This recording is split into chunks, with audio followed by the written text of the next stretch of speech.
Keputusan boleh mengekspor pasir laut oleh Presiden Jokowi dengan PP nomor 26 tahun 2023 yang menganulir kebijakan melarang ekspor pasir laut di tahun 2003 yang ditandatangani oleh Ibu Megawati sewaktu menjadi presiden. Pertanyaannya, apakah keputusan boleh ekspor pasir laut ada unsur sentimennya? Ada unsur bentuk perlawanan karena pernah ada keinginan untuk 3 kali jabatan yang ternyata ditolak Ibu Mega. Lalu juga ada keinginan untuk memperpanjang masa jabatan yang ternyata kembali ditolak oleh Ibu Mega dan PDIP. Jadi membuat kesan keputusan boleh ekspor pasir laut seakan keputusan melawan kebijakan lama. Benar begitu? Nggak tahu juga sih. Namun secara politik sebaiknya sahabat semua yang menganalisa. Sekarang kita ada baiknya melihat dari sisi lain lagi.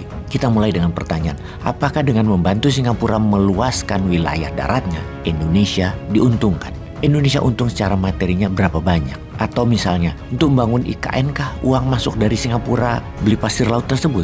Mungkin Singapura tidak kasih uang namun ikut membangun IKN, di mana Singapura ikut berinvestasi. Yang artinya investasi Singapura, ya harus untung Singapuranya. Lalu di mana untungnya Indonesia? Sesungguhnya Indonesia punya catatan sejarah tentang ekspor pasir laut, namun sayang sejarahnya kelam. Ekspor pasir laut membuat pulau-pulau Indonesia hilang, yang mana pasir tersebut digunakan untuk memperluas wilayah Singapura. Munculnya peraturan pemerintah nomor 26 di tahun 2023 tentang pengelolaan hasil sedimentasi di laut yang mengizinkan lagi pengerukan hingga ekspor pasir laut membuka luka masa lalu itu. Luka dengan masalah lingkungan dan luka masalah kedaulatan wilayah. Ekspor pasir laut dihentikan sejak tahun 2003 oleh Presiden kelima RI Ibu Megawati adalah demi mencegah kerusakan lingkungan yang lebih luas yang ditenggelamnya pulau-pulau kecil. Sebelum dilarang ekspor, Indonesia pemasok utama pasir laut ke Singapura. Indonesia pertama kali melarang ekspor pasir laut di tahun 2003. Larangan ekspor ini dipertegas pada tahun 2007 silam sebagai bentuk perlawanan aksi pengiriman pasir secara ilegal ke negeri Singapura. Sebelum pelarangan, Indonesia adalah pemasok utama pasir laut Singapura untuk perluasan lahan dengan pengiriman rata-rata 53 juta ton per tahun antara tahun 97 hingga tahun 2002. Sedangkan menurut laporan PBB pada tahun 2019,